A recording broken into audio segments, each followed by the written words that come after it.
আসসালামু আলাইকুম ওরহমতুল্লাহি ওবরাকাতু। একটি খুবই গুরুত্বপূর্ণ দোয়া নিয়ে আমি আজকে আলোচনা করব। এটা একটি কোরআনের দোয়া। আমরা এই দোয়াটা কম বেশি সবাই জানি।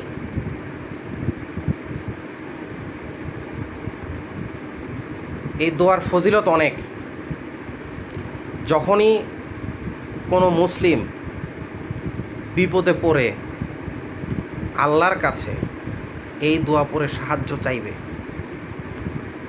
আল্লাহ অবশ্যই তাকে সাহায্য করবেন। আল্লাহ এই প্রতিশ্রুতি কোরআনেই দিয়েছেন,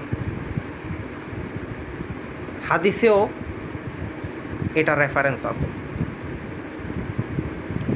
তিরমিজি শরীফের 3505 নম্বর হাদিস। আল্লাহর রাসূল সাল্লাল্লাহু আলাইহি ওয়াসাল্লাম বলেছেন, আল্লাহর নবী জুন্নুন ইউনুস আলাইহিস সালাম মাছের পেটে থাকাকালে যে দোয়া করেছেন সেটা হচ্ছে লা ইলাহা ইল্লা আনতা সুবহানাকা ইন্নী কুনতু মিনাজ জালিমিন।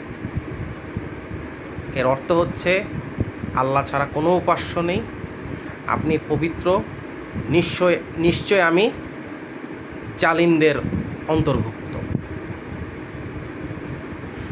যদি কোনো মুসলিম এই দোয়া পড়ে আল্লাহর কাছে সাহায্য চায়, আল্লাহ তাকে সাহায্য করবেন। এটা এই হাদিসেই উল্লেখ আছে, কোরআনেও উল্লেখ আছে। সূরা আম্বিয়ার 88 নম্বর আয়াতে আল্লাহ পাক বলেছেন, আমি এভাবেই মুমিনদেরকে সাহায্য করি।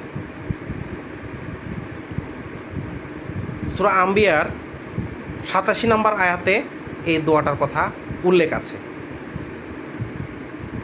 লা ইলাহা ইল্লা আনতা সুবহানাকা ইন্নী কুনতু মিনাজ জালিমিন।